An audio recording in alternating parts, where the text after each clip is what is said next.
Hey everyone, Cara here, and I just wanted to let you know right at the top of the show that the amazing science-based Annabelle and Aiden children's book series has just released a new title called There's a Dragon in My Garage, inspired by, you guessed it, Carl Sagan's famous dragon allegory. In fact, they just opened pre-orders for just a few days at dragoninmygarage.com. This book celebrates science, engineering, and critical thinking in a fun, whimsical way that kids will love. This is your chance to not only grab a copy, but get your name or even photo in the book. Visit the Kickstarter campaign at dragoninmygarage.com. Again, that's dragoninmygarage.com.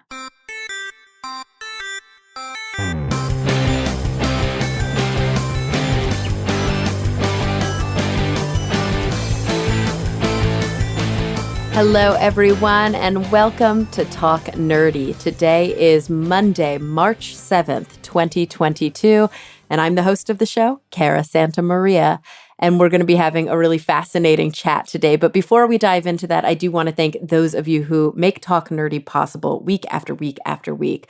Remember, Talk Nerdy is, and will always be 100% free to download, and that's because I rely on the support of listeners just like you. I want to give a shout out to my top supporters this week, including Daniel Lang, David J.E. Smith, Mary Neva, Brian Holden, Christopher Pitts, Dudas Infinitas, Gabriel F. Jaramillo Gonzalez, June Sapara, Leonard Prince, and Ulrika Hagman. Thank you all so much. And if you want to hear your name featured on the show or access all of the great Patreon perks, such as ad-free episodes, all you've got to do is visit patreon.com/talknerdy. And if you want to learn more about the show and other ways to support it, you can visit carasantamaria.com or talknerdy.com.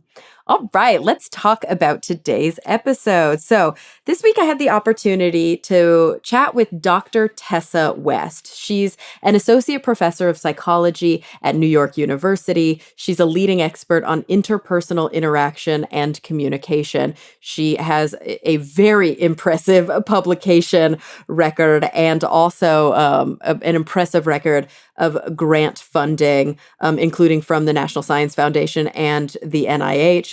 And she's the recipient of the Wegner Theoretical Innovation Prize from the Society for Personality and Social Psychology. She also has kind of a regular writing that appears in the Wall Street Journal, where she talks about her fascinating research. So she has this new book. It's called Jerks at Work: Toxic Coworkers and What to Do About Them. So that's what we're going to talk about today. We're going to talk about these different archetypes of difficult people you may have to deal with on the job and how you can navigate that landmine, or that minefield, I should say. So without any further ado, the author of Jerks at Work, Dr. Tessa West.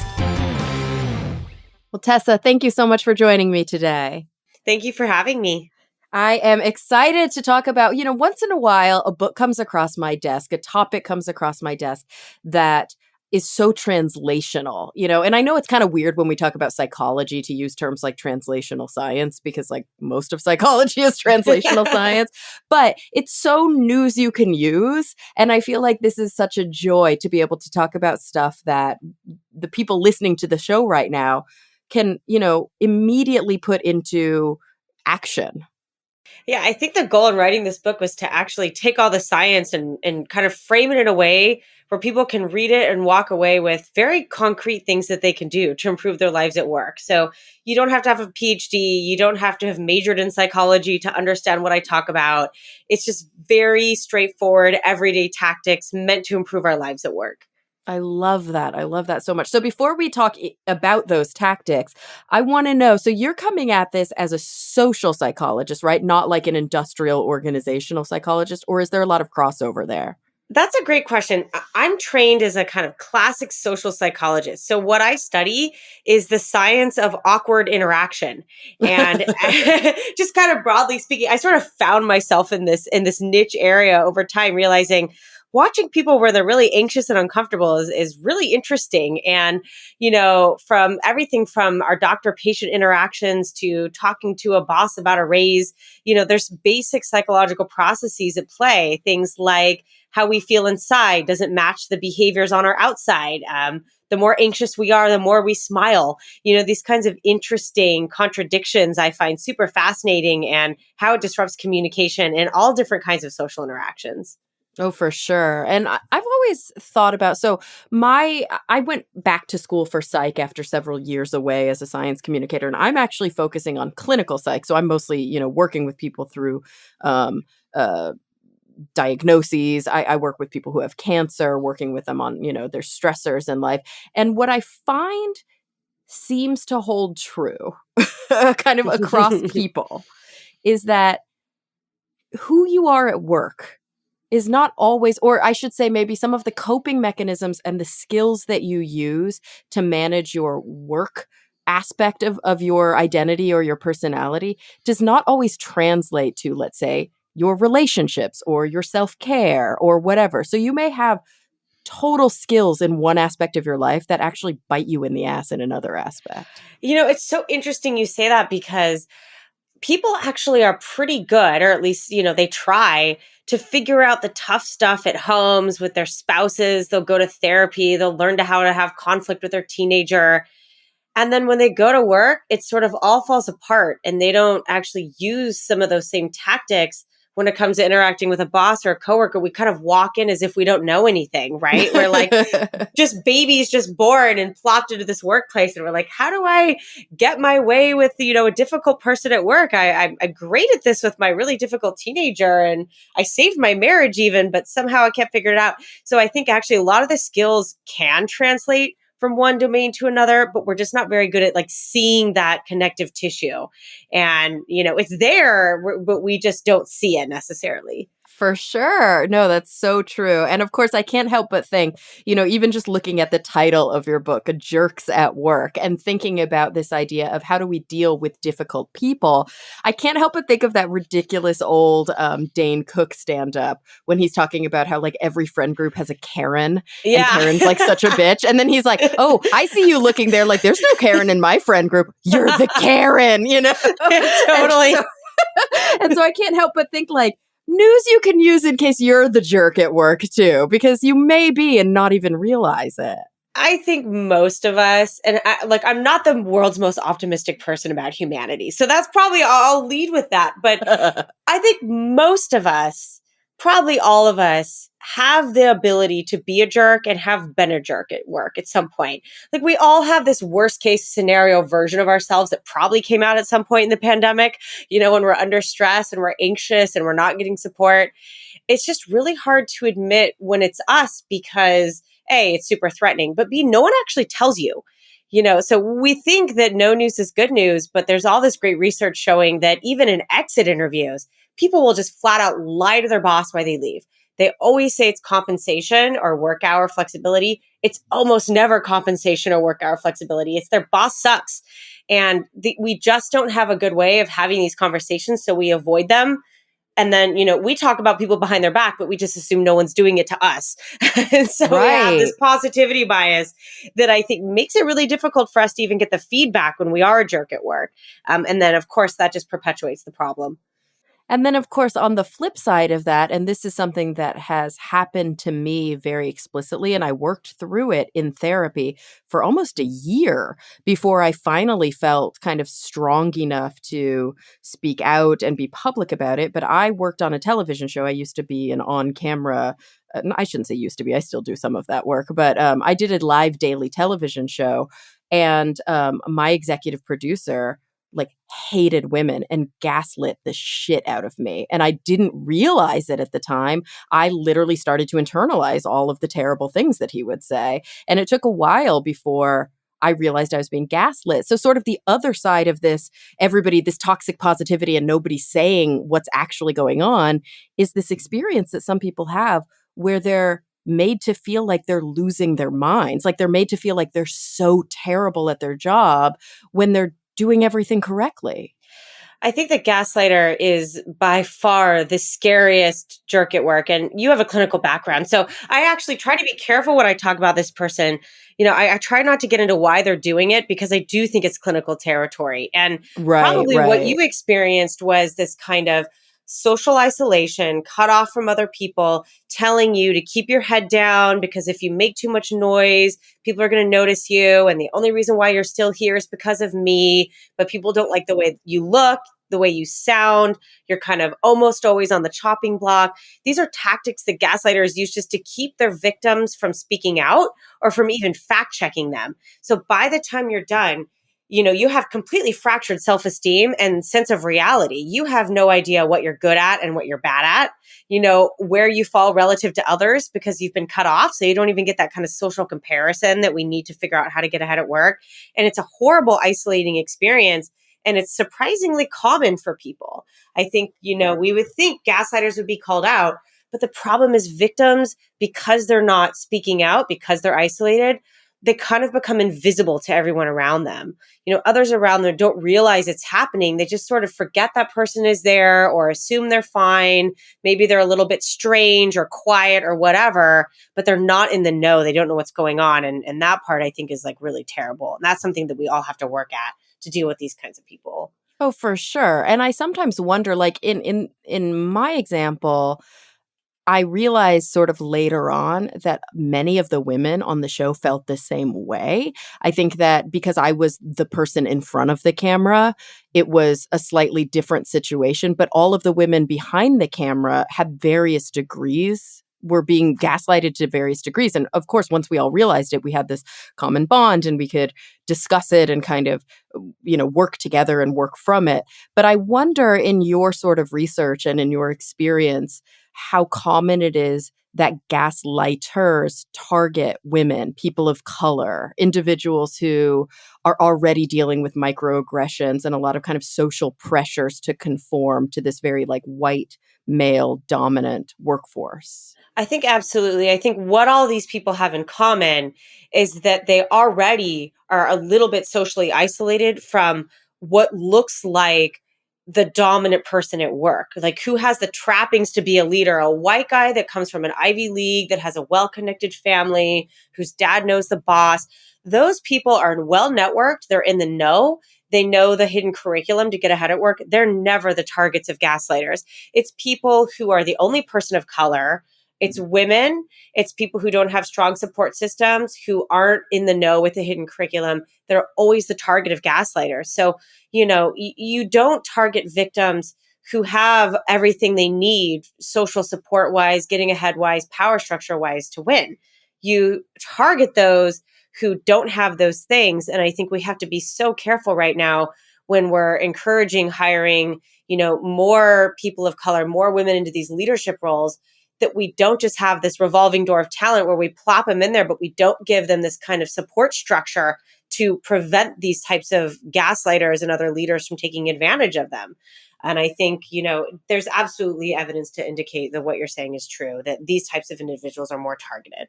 And then, of course, what ends up happening is that the victim gets blamed, right? Because, like, oh, because of your constitution, you were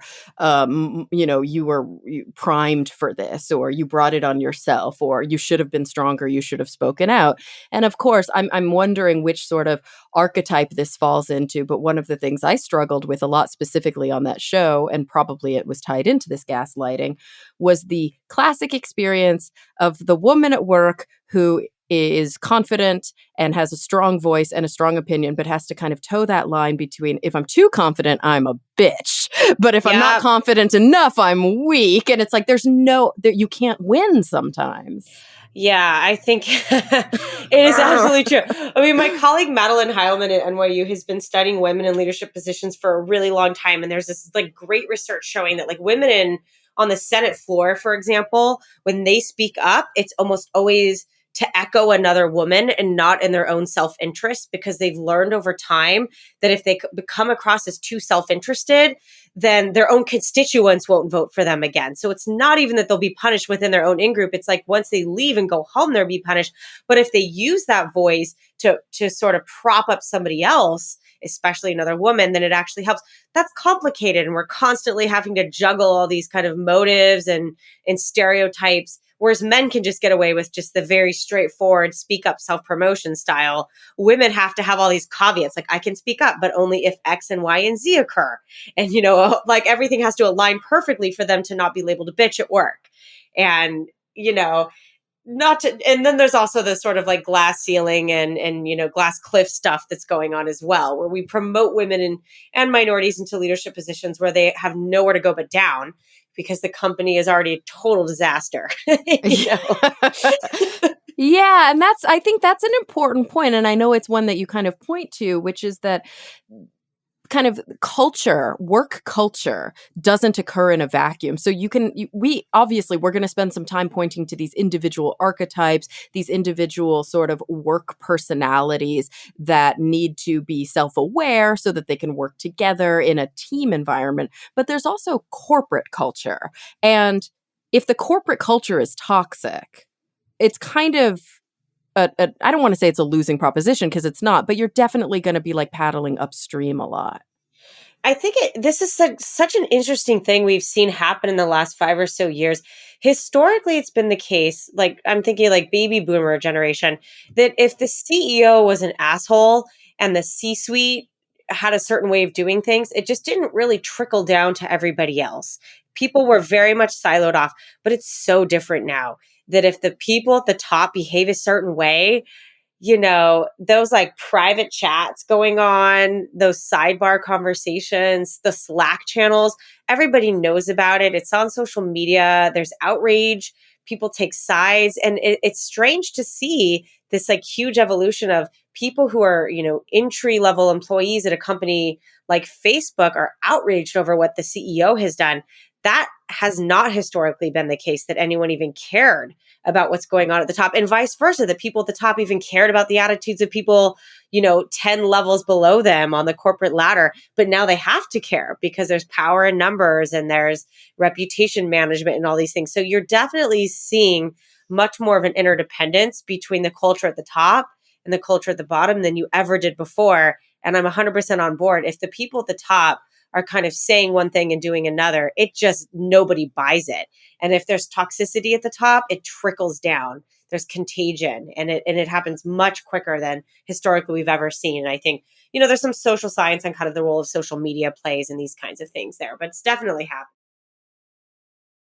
Yeah, there's sort of a democratization of the voice that people who didn't have power, like you said, these entry level workers before, they didn't have any power. Nobody listened to them. But now that you can amplify your voice so readily by, taking to social media or by rallying the troops with these chat functions like WhatsApp, or like you said, Slack, or these different apps that are available to you. And of course, it's probably difficult for sort of new entrants into the workforce, especially those. I mean, I struggle with this because I've worked as a freelancer for so long that when I do enter a more corporate environment, it's always really hard for me to know like what's appropriate, what's not appropriate, like how are you supposed to act at work, what can you say, what can't you say. That sort of work diplomacy is something that I feel like the boomer generation was trained early on, and like the Zoomers, I'm in between. I'm like tail end of the millennials. Like I don't know if we really got as much training in that. We certainly didn't. I'm also an old ass millennial. Yeah. I'm more Gen Xer in spirit. I think, Right. Yeah. Same. I'm grumpy. I'm a grumpy I'm millennial. grumpy. I tell people Yeah. to stop whining. I sound old. Yeah, we definitely didn't get training, but I also think there were just very explicit rules of what to do and what not to do. And I think that the boomer generation was very much in favor of a clear hierarchy at work where everybody knew their role. And so because of that, there's some benefits. People don't like hierarchies, they don't like social status, but the research shows there actually are benefits to having these clear hierarchies at work because everybody knows what their role is. And when they get together to do work, they're not actually jockeying for status and fighting over these norms. They're just getting down to business and doing their jobs. Now, were they necessarily happier because of that? That's a different question. But they knew what they were expected to do, what they should and shouldn't do. But now, the way we talk about social status at work is it's much more malleable. You can have it one day, lose it the next. It's something that you can't just have via birthright or your race or your gender or your, being a first gen college student versus not. And it makes it very complicated at work. On top of that, we are very bad at work. And I think this is a problem of making implicit norms. So what you're talking about, what you can say, what you can't say, who you can tease, who can't you tease, whose meeting you can be late to and who you should never be late to. These kinds of implicit norms, I think, need to be made very explicit, because when you come into the workplace, and especially say if you're a first gen, person coming into, I grew up very blue collar. So I walk into a white collar environment. I don't know that you can't dress super casually to a corporate meeting or something like that. We have to actually make these things explicit, because then it like equalizes these differences in how people were raised and the social class backgrounds that they come from and these kinds of things. And then on top of that, you layer that we've all been working hybrid. So we went years without actually learning any of this stuff. And Oh there's a whole gosh, I generation know. of workers that like don't know how to do anything like at work. So I It's think it's so it's a true. real And you issue. lose a lot. Like, I think we don't obviously this has been like the topic of so many op-eds, and so yes, we are talking about it, but I sometimes wonder how much the sort of benefits of the flexibility of being able to work from home. Oh, I don't have to commute, that saves me so much time, and oh my gosh, I can get ready in 10 minutes instead of in 45 minutes because I'm only being seen from like the shoulders up, and all the different things, which are great. But at the same time, I'm finding, like, again, I work right now in a cancer center, and I don't have these casual chats with the oncologists or with the social workers or with the psychiatrists in the hallway. I don't bump into people and say, "Hey, what do you think about this patient?" Or, "Do you think that this is the So I have to make a meeting every time I want to do case management. And there's just so much pressure on every interaction because there are no casual interactions anymore. Yeah, I think I see our world right now a little bit akin to how I interact with my ex-husband, who I don't get along with well, but we have joint custody. And every social interaction is just managing a Google Calendar or like a very specific goal, right? Like our son has to have basketball. Is Saturday better or is Sunday better? And I feel like I'm talking to my ex-husband all the time when I talk to people at work that I normally actually really like, but everything is so goal oriented. We don't have that informal interaction. But I think on top of it, just, to get to your kind of oncology example, one thing we're missing is we don't know what other people think of each other. So normally you'd be able to watch two doctors, and I have this like crazy study right now with surgeons in an operating room, and that talk about hierarchy. You don't know which doctors respect each other and which ones don't, and which one is the most trustworthy one and the least trustworthy one, and whose opinions are heard and who gets interrupted. You don't get to watch those one-on-one interactions between other people. That's really critical for you to figure out a correct kind of social map of where everybody stands at work, because For everything's in a sure. vacuum. It's just you and one person And I'm or going you in and three blind. people. Yeah, You I'm go going in in blind blind. every time. Like, I've got a patient who's like struggling and she says she can't communicate with her, with her providers. And then I say, okay, I'll go with you to your next appointment and we can talk and I can advocate for you. I'm her therapist. Like, that's what I'm going to do. And then you're going in blind and you're like, I don't know if this physician is a narcissist. I don't know if this physician is a bad communicator, or I don't know if it's the patient that's not able to, communicate effectively. It's like there's so many unknowns when you're I don't want to say you're cherry picking, because you're not cherry picking, but you're getting these teeny tiny glimpses of personality instead of it being able to integrate like you usually would in a workplace. Yeah, you're getting what we call thin slices. And there's lots of research on this that you can just look at someone for 4 seconds and you make an assessment of them. But like that isn't that you can only draw so much from that, right? And I think with doctors, I've studied doctor patient interactions, and the biggest predictor of how a doctor behaves with patients is just how that person has behaved with their prior patients. There's not so much even interpersonal between a doctor and a patient, is just consistency and things like busyness and looking down at their charts instead of making eye contact, but they tend to do it consistently. So you're trying to gauge relational variables, how much this person trusts this person and so on, but without having any sense of how that patient interacts with others or how that doctor interacts with others. So you're missing three quarters, so Yeah. it's And of really course, hard. And of course, this translates to literally anybody listening to this show right now that is working on Zoom. Like anybody, and not just at work, like students who are going to school on Zoom, like people who are in either a fully online or a hybrid model. That translates. They're missing. They're seeing their interactions through these thin slices. Yeah, I think also, people are coming to me. They're like, I've been working with this boss for 2 years and I don't think she likes me. And I'm like, well, what makes you think that? Well, because she always ends our calls 30 seconds early. It's just such decontextualized information. I'm like, well, what is she like with other people? I've never seen her interact with another person. Like, Right. imagine that if you were in an office and you never saw your boss interact with another human being, just you. Mm-hmm. That would be Mm-hmm. crazy. Yeah. That would Yeah. And just so never you have no happen. reference, no point of reference at all. Ugh, yeah, it's such a different thing. And I mean, I'm wondering, as you were working on this book, of course, it came out right now, sort of in the midst of all of this, but in some ways on the later edge of it. So how much were you thinking about the pandemic as opposed to just kind of the classical office environment prior to the pandemic when you wrote your book? Yeah, so that's a great question. I signed my book deal 2 weeks before the start of the pandemic. Oh God. Wrote it over the pandemic, and then Yeah. it came out at the end of the, you know, Right. inish of the it came out during Omicron. So I saw everything kind of evolve.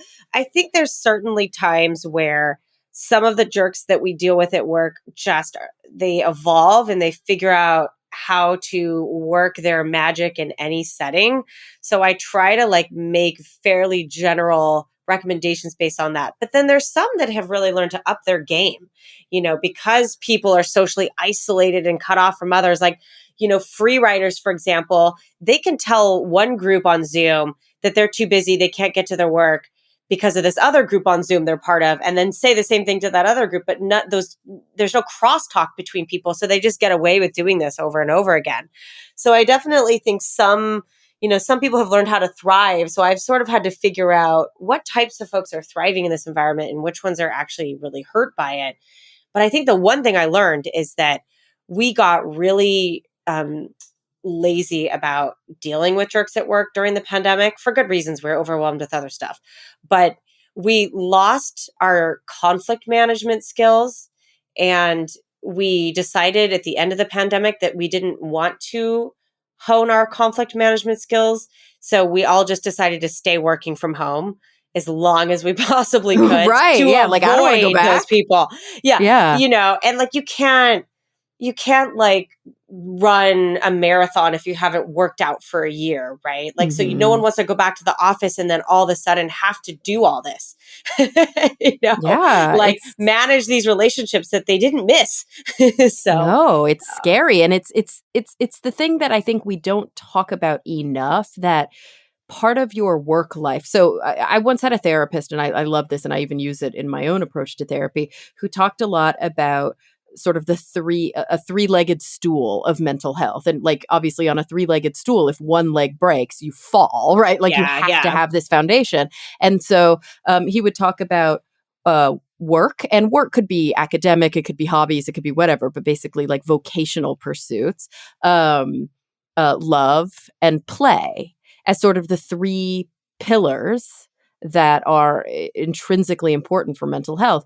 And I think we often think of work as just your job, like you go to work, you do your job, but we don't think of all of the social and psychological components to navigating the workplace. Like we have this whole extra burden of being good workers, which is figuring out how to not be an asshole and how to navigate other assholes. Like it's a whole extra layer to doing your job that's just sort of implied, and people don't prepare you for it. Yeah, I think it's a little bit crazy if you think about it. So you have these assholes, you didn't pick them, you can't break up with them, but you're spending 8 hours a day with them, Yeah. right? So it's like, imagine if we had a relationship with, a boyfriend or a girlfriend or whoever that we didn't pick, we couldn't break up with, and we had to spend 8 hours a day with. We would say, why would I ever opt into that? That sounds like a Black Mirror episode. That's horrible, Yeah.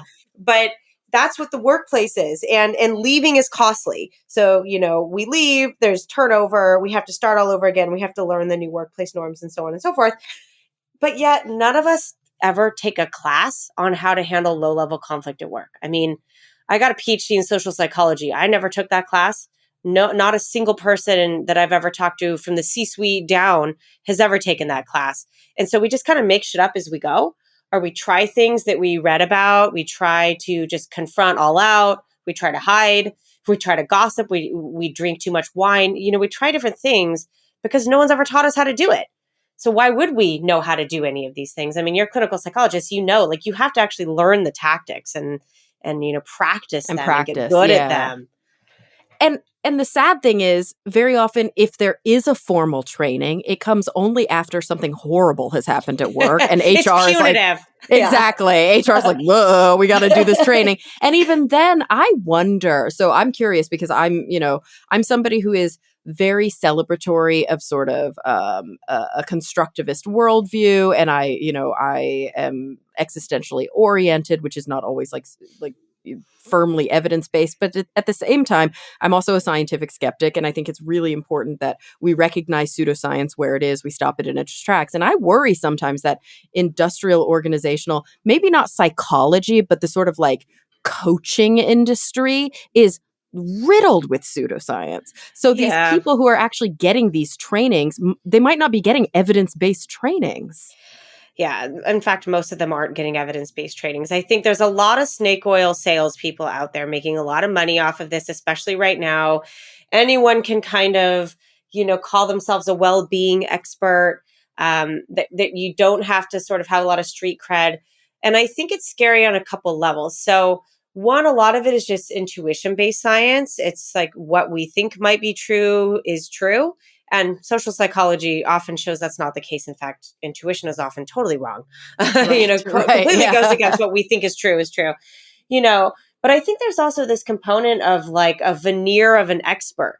And a lot of us will trust people who have these, what we call peripheral cues of being experts. They have a lot of LinkedIn connections. They have a pretty website. They're professional looking. They have some like great quotes to support, whatever it is they do. And so we hire these people, they make a lot of money, and there's almost no evidence that any of these workshops actually do anything.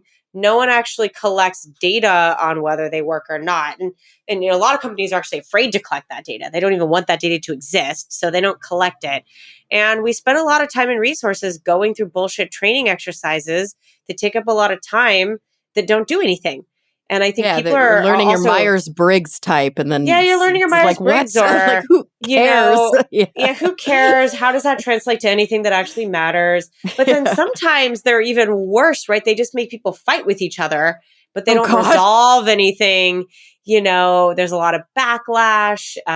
They're costly. So I actually don't think you need, and I'm going to undercut myself because, of course, I give paid talks and shit, but I don't actually think you need to hire someone and pay them $40,000 to go through like some basic, if you want, some bespoke things, sure, but some basic training. The science exists. It's out there. Right. It's just you just have to know where to look and fight through the noise, which is very tough to do. And as someone who writes about jerks at work from a scientific perspective, I get a lot of people coming at me with like various lay theories that are convinced they're true, and Hmm. it's hard to I convince can people otherwise imagine. sometimes.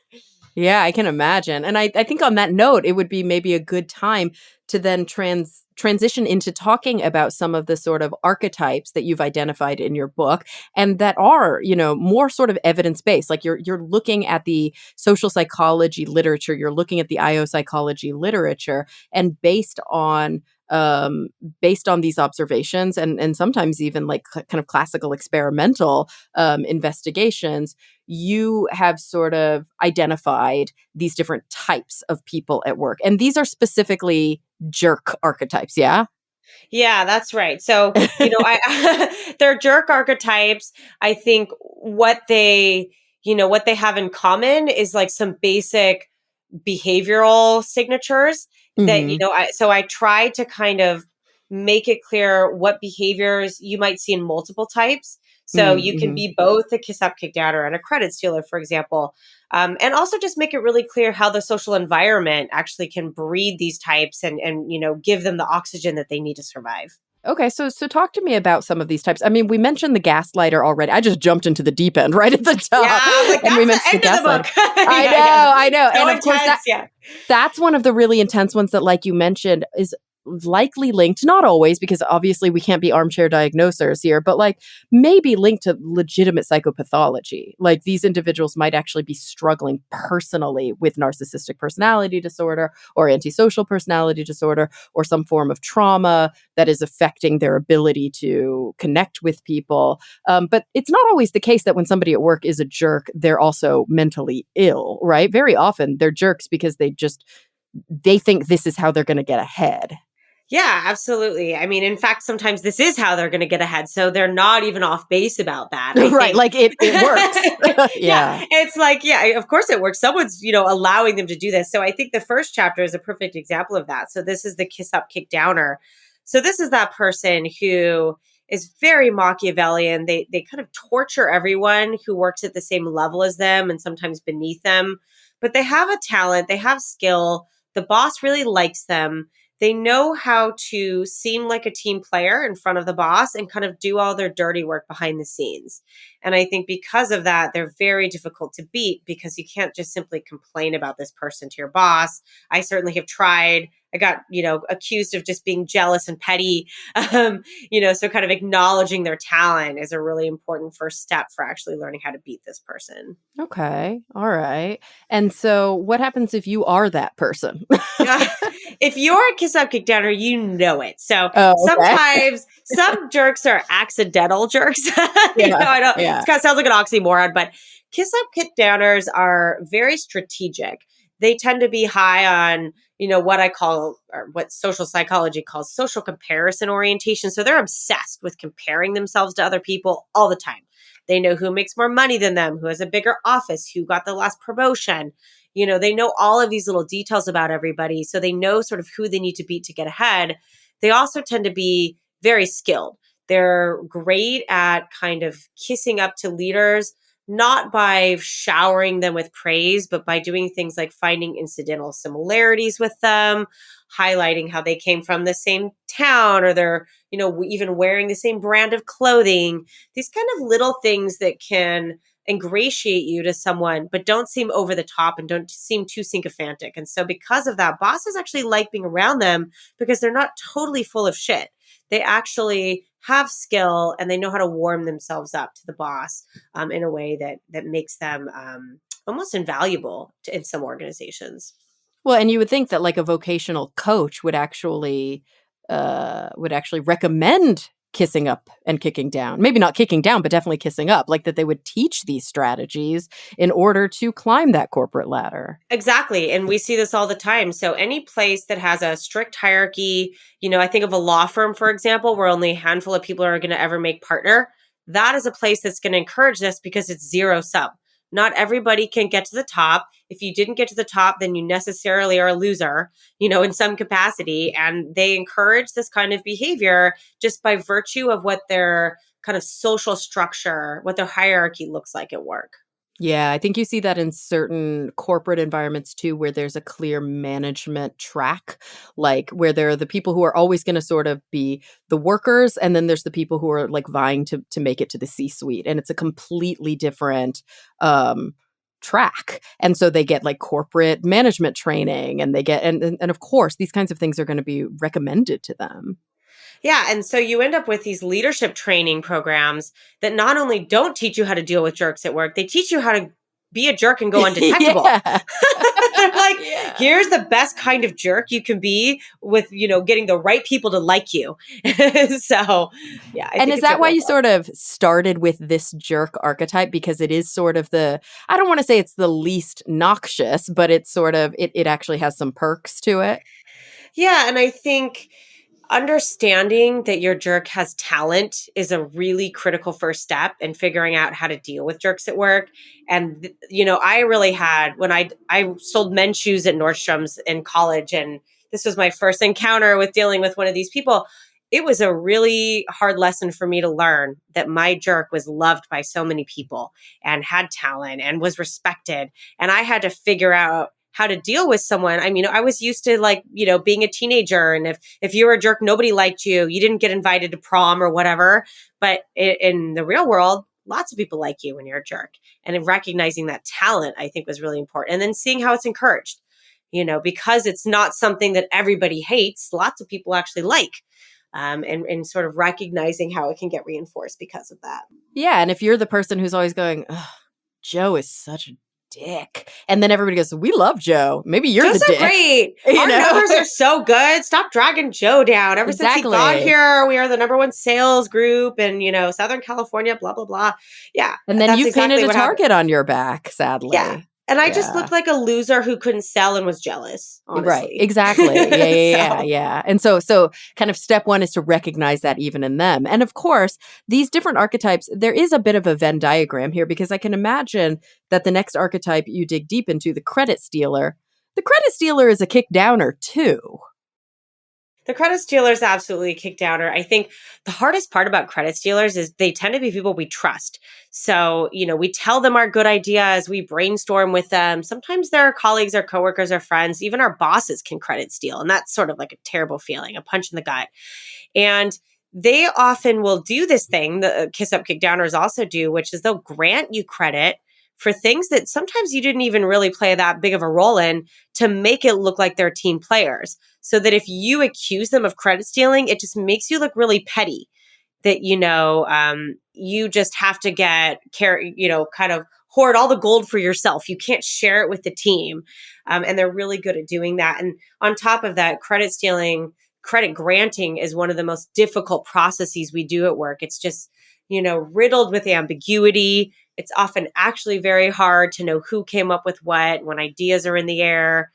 Actual work is easier to grant credit, but ideas are fuzzy and they move around and, they evolve. And so that it gets to be very messy. Ugh, yeah. And I think almost everybody listening right now has probably experienced this in some form or another where they, very explicitly uh, laid down an idea or actually physically did work only for somebody else to like put a hat on a hat and then say, "Oh, that was mine to begin with."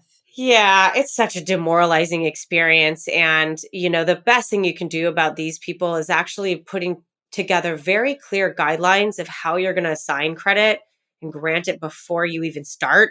And if you do have one of those totally chaotic meetings, which happens, you have to note take and write down who did what immediate later. Like not an hour later, immediately later, because you're just going to forget. And what's going to stick in your mind is sort of who said the thing in the most elegant way. And sometimes it's usually a white guy who gets the credit Right. because Or like they just who look said it the more like, loudest. Yeah. It's like or the who said it the loudest. loudest and the Yeah. most times. Yeah. Like And who the most reminded times. you. Yeah. Yeah. Yeah. It's like, oh Yeah. God.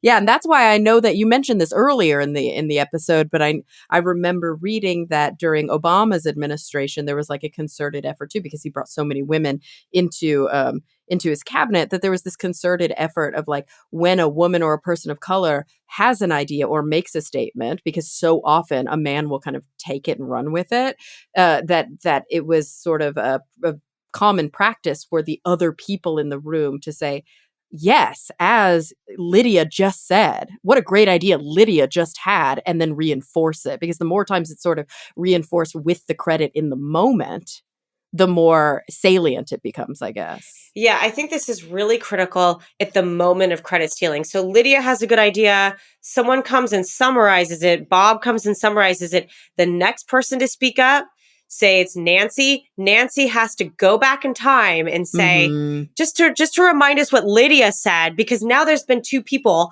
who have spoken and people are going to forget.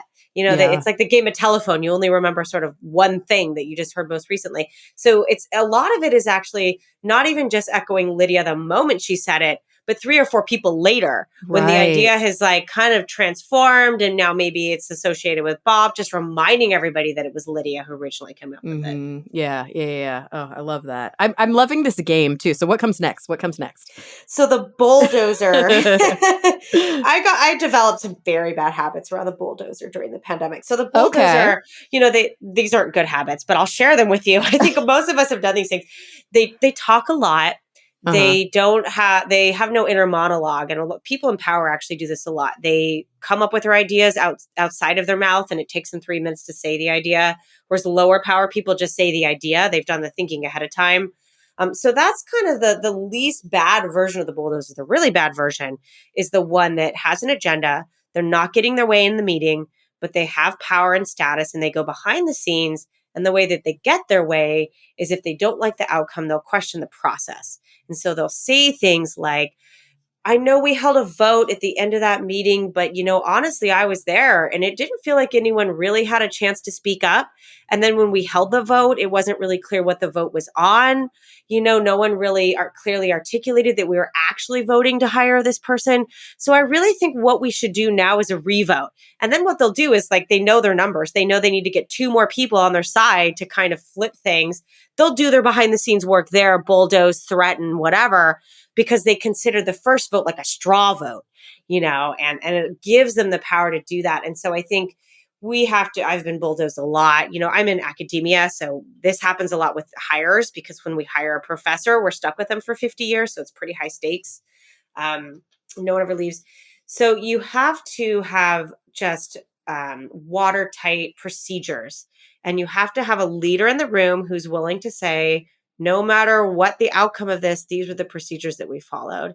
And I've been in this case recently, actually, where I had to be that person to push back and say, no, we followed the procedures. Here's exactly how we did it, so that we couldn't get bulldozed. But they're conniving.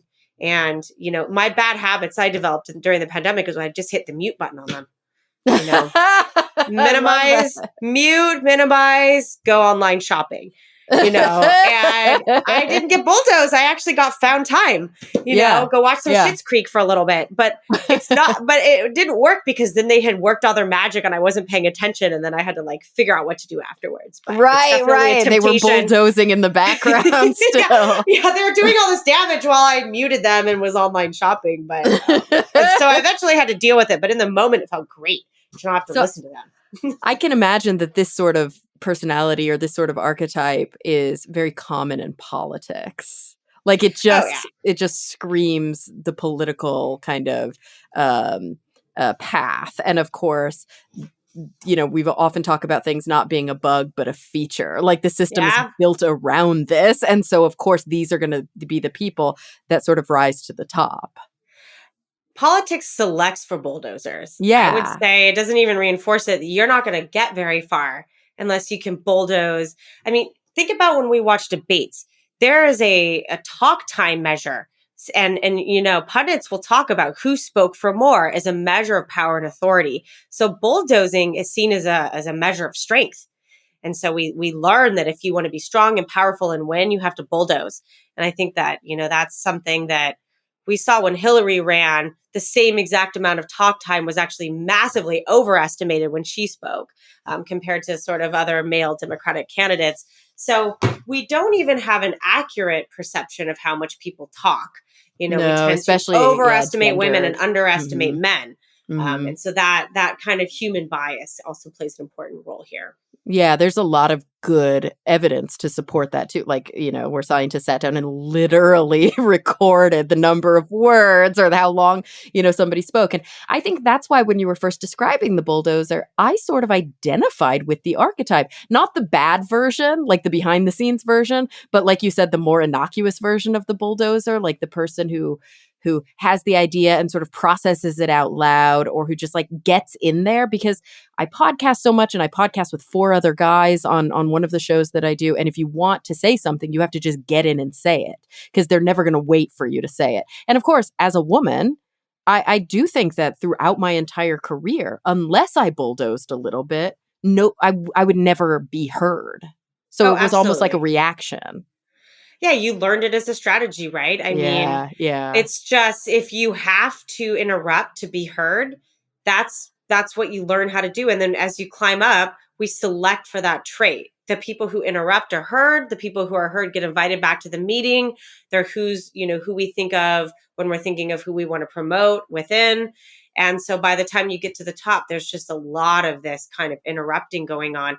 But I think what's scary is when women do the exact same thing as men do, it's just perceived very differently in the workplace. We're the bitches. we're the bitches. A woman interrupting someone, regardless of their gender, is perceived totally different than a man interrupting. In fact, people don't even detect male interruptions. Whereas if a woman does, it's like super salient the entire time. Oh, for sure. She was like, whether she was like hysterical or she just like couldn't, she was impatient, she couldn't wait, she was whatever. Whereas the man, well, he had something important to say. Yeah. It's important. Okay. You get to be an ice queen or hysterical. Right, There's right. like two One or the categories. other. Yeah, One or yeah. the other. It's so fun. It's so fun. It's not So great. the free rider is somebody I do not identify with at all. I do not get that. I don't think I've ever been this archetype. This archetype like makes my blood boil. Yeah, I'm really high on Protestant work ethic. I think it's like, Yeah. like you should work your ass off to get ahead. Your free riders tend to be very charismatic. They tend to be social butterflies. And what they bring to the team is their ability to pick out the best restaurant that we should go to after the meeting and who all we should invite to the party. And they have Right. office gossip and they're super fun to have around. And so because of that, we put up with them.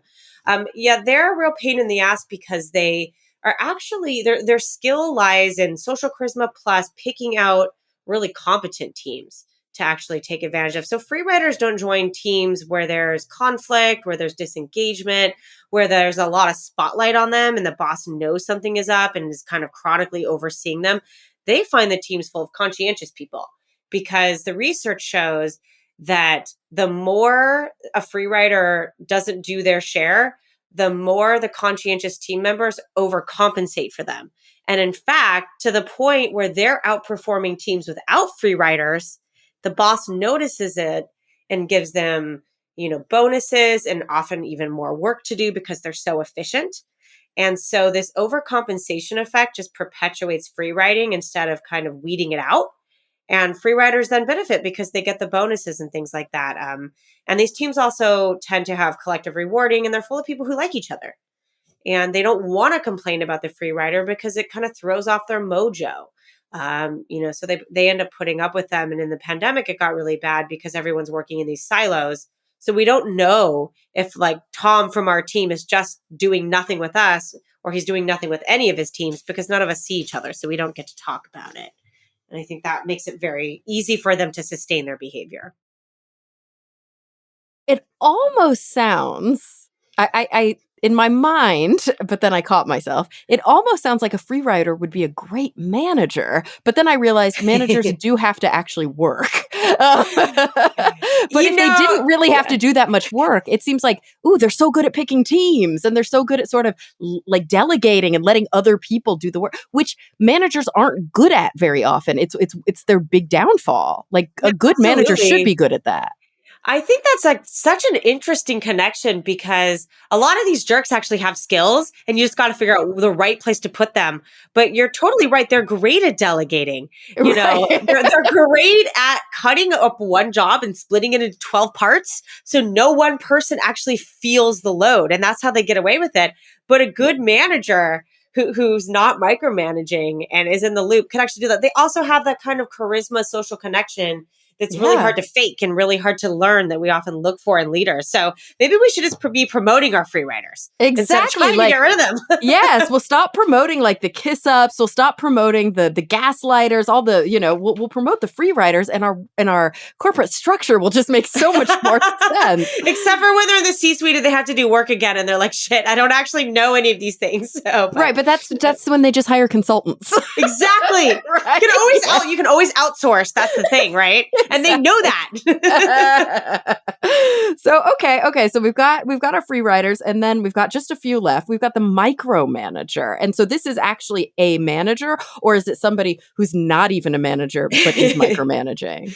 That's a good question. The way I wrote the book is an actual manager, but I think there's a kind of a jerk in between, which is the Yeah. manager who's not really a manager, the faux manager. Uh-huh. So the micromanager, what distinguishes them from a detail oriented boss is that they are obsessed with detail about everything, no matter how irrelevant or relevant it is.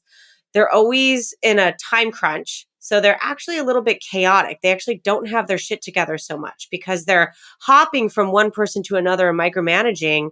They have a bit of like a frenzied vibe about them.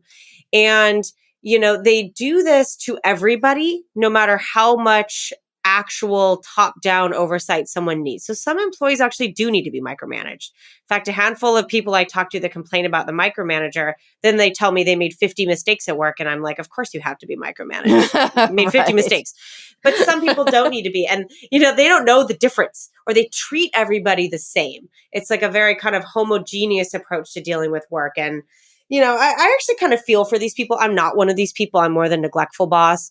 But a lot of the reasons why they micromanage don't necessarily have to do with them. It has to do with how much control they have over their own time, how much management training they got, whether they're being micromanaged. And they tend to be very conscientious people at work, and they got promoted because they were good at their old job, not because they know how to manage. Right. Which And is so so common. yeah. So, we should just be bringing in a free rider to take their place, but instead we're promoting them, and now they're micromanaging you, the poor soul who's stuck with their old job that they were really good at, Yeah. Yeah. and it makes them feel better. So it's a little bit of a travesty, because I think often their heart is in the right place and they're very conscientious and they want to do good work, but it drives everybody insane, and everyone works the hardest but gets the least done at work if you have a micromanager. Right. Yeah. It's hard to be productive when there's somebody literally breathing down your neck and telling you exactly what to do every step of the way and not giving you any independence. It's also hard to have a sense of self efficacy when you feel like somebody's holding your hand through everything. Yeah, and they also like to make you feel like you're at a Sisyphean exercise at work. Like you push that boulder up the hill, you work really hard on something, and then they kind of destroy it and make you redo it.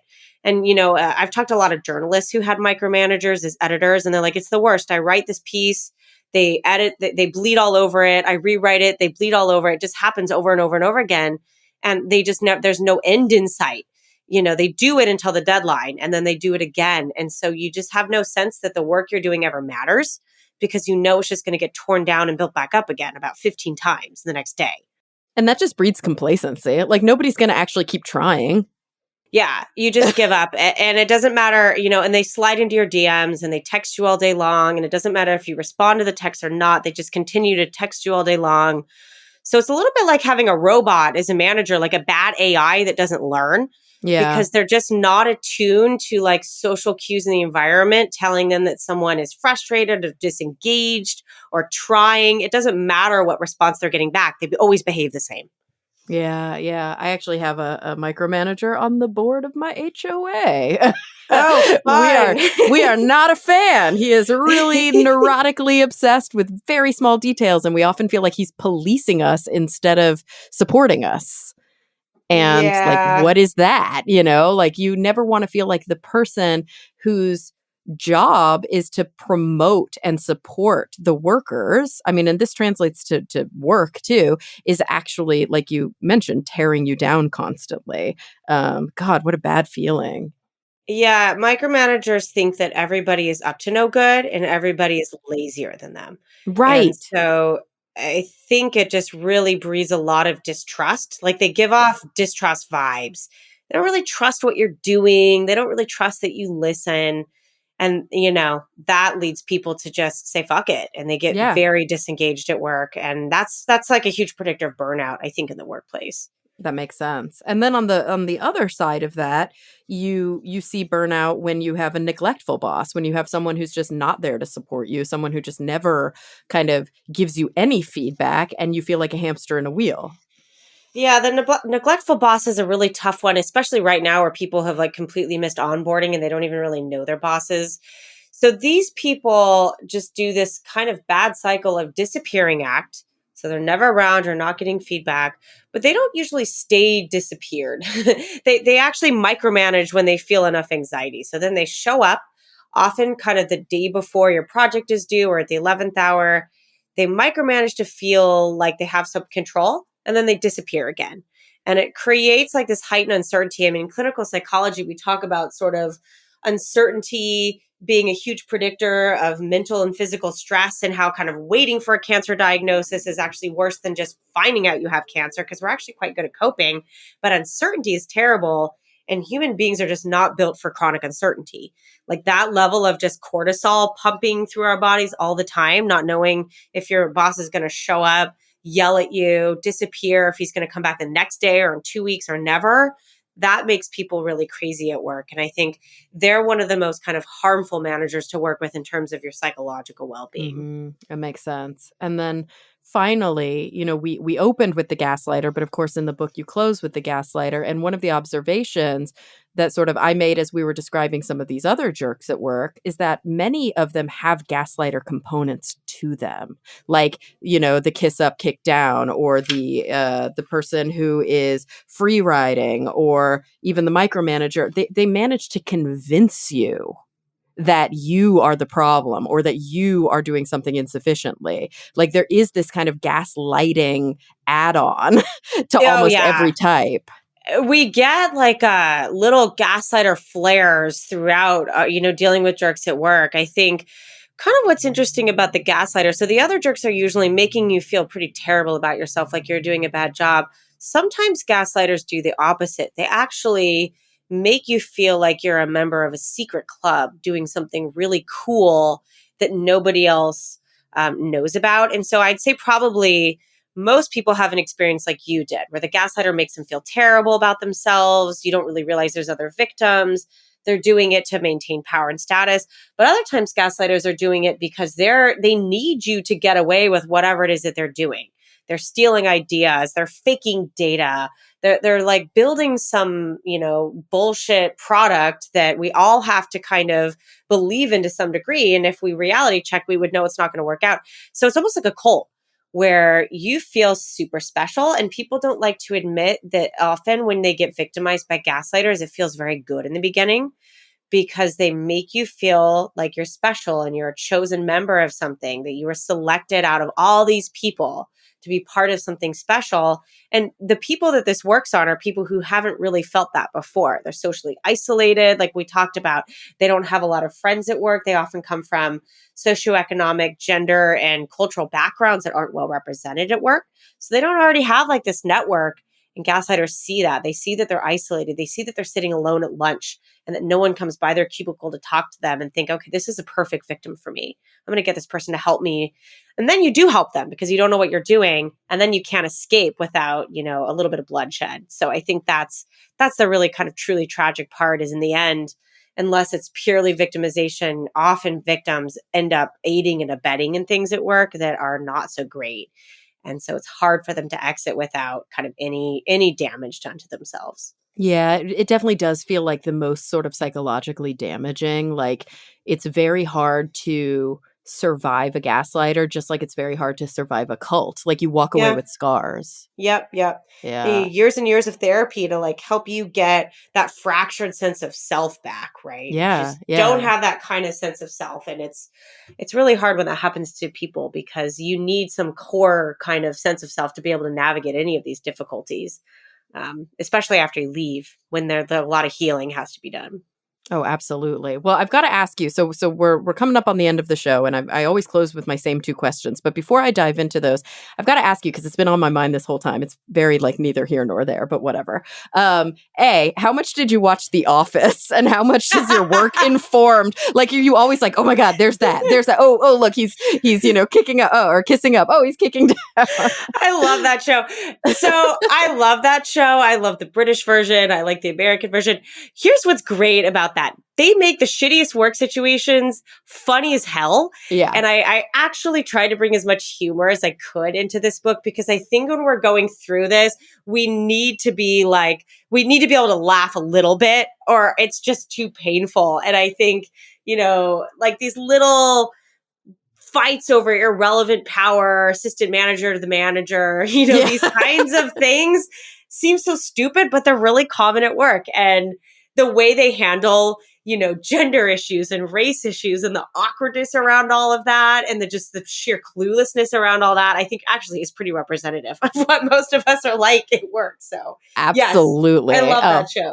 Love that. And then on the other end of that, probably maybe I should have flipped these. Have you seen the new documentary? It just came out on Netflix called about Boeing, called Downfall. No, but it's like number one on Netflix. What's the deal with that show? What is it Right. about? So I can't wait to see it. Yes, I highly recommend it because, of course, this is about the what was it, the 737 Max, the two Yeah.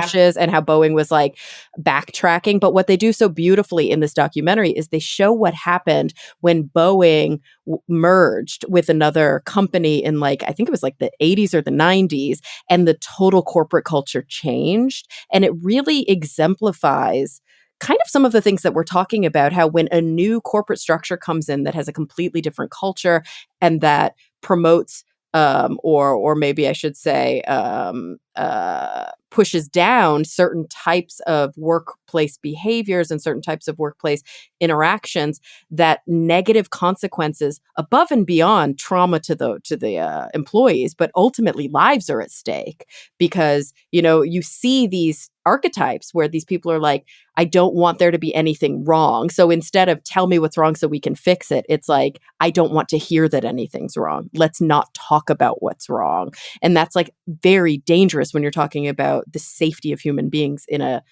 massive airplane. But I really think you would enjoy it because I think you'd see a lot of these patterns in the discussions in the documentary. Yeah, I mean, that's fascinating. I'd say, kind of just to end, a lot of these problems will eventually work up to something catastrophic, but it's more like a frog in boiling water where they're small, they're day to day, culture changes slow, and it's the additive effects to these that get you into a place like where Boeing was. It's not even like one decision was made, right? It's just daily ways of thinking and interacting, which are cumulative and eventually lead to something horrible, And that's why which it's we so don't hard to typically think about. say, quote, or like point and say it's your fault. And it's so hard. Yeah. Like, it's like when people go, how did this happen? And it's like, oh, there were 1,000 things went wrong, but the culture Yeah. allowed for those things to go wrong. Yeah. And Oh, like look at yeah. 10 years of it. It took a long time for it to get that bad. Oh, for sure, for sure. Yeah. So okay. So Tessa, thank you. Thank you so much for being here. We're not quite done yet because I always close my show by asking my guests the same two questions.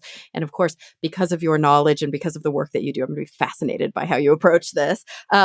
I want you to approach this in any way that feels relevant or salient for you. So this could be a personal answer. The context could be global. It could have to do with your work. It could be cosmic. It doesn't matter. So the first question is, when you think about the future, in whatever context is relevant to you, what is the thing that's keeping you up the most at night? The thing that you're most concerned about, maybe a little pessimistic, maybe even cynical about, where are you like, ugh? And then on the flip side of that, so we end on a slightly more Yeah. positive note, where are you finding your optimism? What are you looking forward to? Okay. So the answer to the first question is I am very worried about cancel culture and our complete unwillingness to have difficult conversations in a way that allows for mistakes. And I don't mean that I think obviously racism, sexism, there's no place for any of that, but tiny little errors in navigating these difficult things at work. People are terrified to have these conversations because they're afraid they're going to say the wrong thing. So they don't talk about them at all. And I'm very worried that we're incentivizing that approach at work and everywhere in our lives, actually. Social media is brutal for that. So I'd say that keeps me up at night a little bit. I'm worried about that.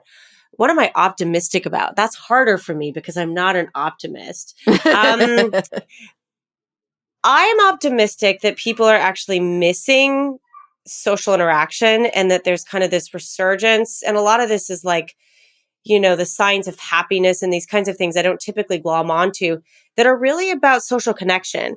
And I think we're starting to realize the importance of that. And I have a little kid who he plays iPad all day, but social connection is the most wonderful thing he experiences. And I do think that we're starting to realize how important it is and how those small things like having dinner with someone or having a chat with someone can actually really improve our well-being.